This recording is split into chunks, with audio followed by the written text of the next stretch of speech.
आपके अपने चैनल में मैं राघवेंद्र कुमार सिंह एक बार पुनः स्वागत करता हूं। और सीखने सिखाने की कड़ी में आज हम बात करने वाले हैं कि जो हमारे समूह में आरएफ का पैसा आता है, जो 15,000 रुपया मिलता है, वो कब मिलता है और इसका उपयोग क्या करना है, तथा अगर किसी कारणवश अगर हमको समूह बंद करना हो तो उस पैसे का हम क्या करेंगे, क्या यूज होगा, क्या वापस करना पड़ेगा या हमको बराबर बांट लेना है। तो ऐसे सारे सवालों का जवाब लेके एक सीरीज बनाई गई है जो आपके साथ आज हम चर्चा करने वाले हैं। अगर फिर भी आपका कोई सवाल छूट जाता है तो आप कमेंट्स बॉक्स में लिखकर अवश्य पूछ लें। मुझे उम्मीद है अभी तक जिस प्रकार से हमारी टीम आपका सहयोग करती रही है, आगे भी हमारी टीम आपका हमेशा सहयोग करती रहेगी।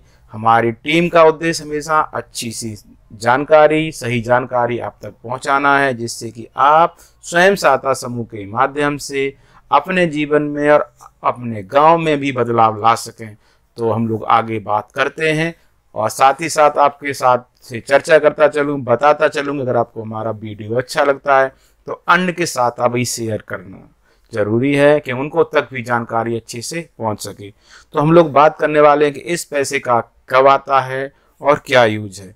तो हम लोग बात करते हैं कि जो भी हमारा स्वयं सहायता समूह जब गठन हो जाता है तो उसके 2 माह के बाद, यानी कि गठन के 2 माह के बाद, खाता खुलने के बाद ये माना जाता है कि हमारा आरएफ आने के योग हो गया है, क्योंकि जब तक हमारा खाता नहीं खुलेगा तब तक पैसा आना संभव नहीं होता है।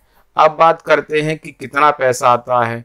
तो हमारे स्वयं सहायता समूह में 15,000 रुपया आता है, जो कि ऐसे समूह जिनका खाता खुल चुका हो, पंचसूत्र का पालन करते हो और जो कम से कम 2 से 3 माह के स्वयं सहायता समूह हो चुके हों, कम से कम 10 से 12 सदस्य उसमें होने चाहिए। तो ये मानक हैं जिनके आधार पर एक समूह में आरएफ आता है और ये केवल एक ही बार मिलता है। ये किसी समूह को 2 बार नहीं मिलता। अगर बाय चांस किसी समूह में धोखे से 2 बार पैसा आ गया हो तो वो कृपया करके एक अपना आवेदन पत्र लिखे और वीडियो साहब के माध्यम से अपने जिला पर सूचना कर इस पैसा को अपने क्लस्टर में या जो भी उनको जिला या ब्लॉक निर्देश देता है वहां पर वापस अवश्य कर दें। अब हम लोग बात करते हैं कि आखिर इस पैसे को अगर मिल गया है तो क्या यूज करें, क्या बराबर बांट लेना है। तो ऐसा नहीं है। ये पैसा जो आपको मिला है इसको हम लोग रिवॉल्विंग फंड या चक्रीय निधि बोलते हैं। इसका मुख्य उद्देश्य होता है कि जब हमारा स्वयं सहायता समूह बन जाता है तो उस स्वयं सहायता समूह में जो सदस्य हैं वो आपस में किस प्रकार से एक दूसरे का सहयोग कर सकें और छोटे छोटे लेन देन के माध्यम से अपनी समस्याओं को सुलझा सकें।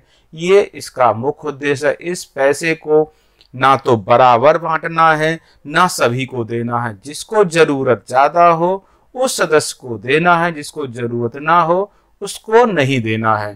तो इसके साथ साथ जहां बात करेंगे कि इसकी ब्याज दर क्या होगा, क्योंकि ब्याज दर क्या है, क्योंकि एक समूह का सदस्य है, उसने समूह से पैसा मांगा है कि उसको कुछ कार्य करने के लिए पैसा चाहिए। तो जब पैसा मांगेगा तो इसकी जो ब्याज दर है वो 12% वार्षिक ही होगी, यानी कि 1% मासिक। और साथ में उसको ये भी वादा करना पड़ेगा कि उसको 12 किस्तों में ही वापस करना पड़ेगा। अब यहाँ से बात आती है कि ये पैसा 12 वार्षिक है, मासिक नहीं है।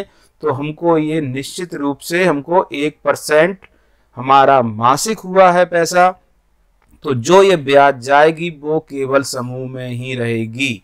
इस समूह की ब्याज को जैसे आरएफ या अन्य प्रकार की धनराशि को क्लस्टर तक या ग्राम संगठन तक पहुंचाया जाता है तो ग्राम संगठन में नहीं देना है। इससे आने वाली ब्याज केवल स्वयं सहायता समूह में ही रहेगी, जहां पर पूर्ण रूप से ये समूह उस ब्याज को अपने समूह सदस्यों के कल्याण के लिए उपयोग करेगा। तो इस प्रकार से क्लियर हो चुका है कि हमारा पैसा आपस में बराबर नहीं बांटना है, ब्याज देना ही देना है। अब बात करते हैं कि अगर कभी समूह को समाप्त होता है या टूटता है तो इस पैसे का क्या करेंगे। तो इस पैसे के लिए आपको एक आवेदन पत्र लिखना पड़ेगा और इस आवेदन पत्र में आपके समूह में जो भी ब्याज बचती है, आपकी बचत बचती है और आरएफ बचता है, तो बचत और ब्याज को आपको बराबर भागों में बांट लेना है जितने सदस्य हैं, और आरएफ की धन राशि को आपको एक सूचना पत्र के साथ क्लस्टर में वापस कर देना है, जिसकी सूचना आपको जिला पर भी दे देना है। अगर इस प्रकार की प्रक्रिया में कोई बदलाव या कोई आया है तो आप अपने एक बार जिला पर भी बात कर सकते हैं। तो ये आपको जानकारी कैसी लगी आप निश्चित रूप से बताएं। साथ ही साथ बताता चलूं मैं कि ये जो भी ब्याज है वो केवल समूह में ही रहेगा, समूह को ये ब्याज ग्राम संगठन को नहीं देना है। आरएफ जो रिवॉल्विंग फंड है वो धनराशि समूह की है, समूह के पास ही रहेगी और उसका ब्याज भी उसी के पास रहेगा। तो ये जानकारी आपको कैसी लगी कमेंट्स बॉक्स में अवश्य लिखे बताएं। मुझे लगता है कुछ न कुछ मैं आपको नया जरूर बता सका हूँगा। तो आप सभी का बहुत बहुत धन्यवाद। इस प्रकार